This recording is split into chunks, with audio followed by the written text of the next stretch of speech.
Please don't forget to subscribe Mufti Muhammad Online for more Islamic بسم videos. اللہ الرحمن الرحیم۔ محمد فیصل سرگودا سے یہ بھائی سوال کرتے ہیں کہ تہجد کی نماز کا طریقہ کیا ہے؟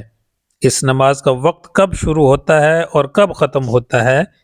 اس نماز میں کون کون سی صورتیں پڑھی جاتی ہیں اور تہجد کی نماز کی نیت کیسے کی جاتی ہے؟ رہنمائی فرما دیں۔ بھائی نے بہت ہی اچھا سوال پوچھا ہے۔ تو سب سے پہلے ہم نماز تہجد کی فضیلت جان لیتے ہیں کہ اس نماز کی کیا فضیلت ہے۔ حدیث پاک میں ہے، نبی کریم صلی اللہ علیہ وآلہ وسلم نے فرمایا، 3 ایسے خوشبخت انسان ہیں جن کے عمل کو دیکھ کر اللہ رب العزت بہت زیادہ خوش ہوتے ہیں۔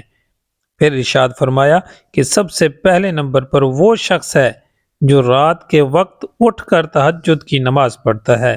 اللہ رب العالمین اس شخص کے اس عمل سے بہت زیادہ خوش ہوتے ہیں۔ اور دوسرے نمبر پر وہ لوگ ہیں جو نماز کے لیے صفیں باندھتے ہیں، اور تیسرے نمبر پر وہ لوگ ہیں جو میدان جنگ میں صفوں کو درست کرتے ہیں۔ یہ 3 ایسے خوشبخت انسان ہیں جن کے عمل کو دیکھ کر اللہ رب العزت بہت زیادہ خوش ہوتے ہیں۔ تو اس نماز کو ضرور پڑھا کریں، اس کی عادت بنا لیں۔ اگر کوئی مسئلہ یا پریشانی ہو تو اس نماز کو پڑھنا شروع کر دیں، تو انشاءاللہ تعالی چند دنوں میں آپ کی وہ پریشانی دور ہو جائے گی۔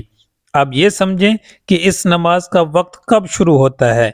بہت سے لوگ یہ سمجھتے ہیں کہ تہجد کی نماز کا وقت سحری کے ٹائم شروع ہوتا ہے، مگر ایسا نہیں ہے، بلکہ عشاء کی نماز جب آپ ادا کر لیتے ہیں تو اس کے بعد تہجد کی نماز کا وقت شروع ہو جاتا ہے۔ اب ختم کب ہوتا ہے؟ اس کا وقت سحری کا جب ٹائم ختم ہوتا ہے تو تہجد کی نماز کا وقت بھی ختم ہو جاتا ہے۔ لیکن یہ اچھی طرح سمجھ لیں کہ عشاء کے بعد تہجد کا وقت شروع ہو جاتا ہے، مگر افضل ترین وقت جو ہے اس نماز کا وہ صبح سحری کا وقت ہے۔ اب اس نماز کی کتنی رکعتیں ہیں؟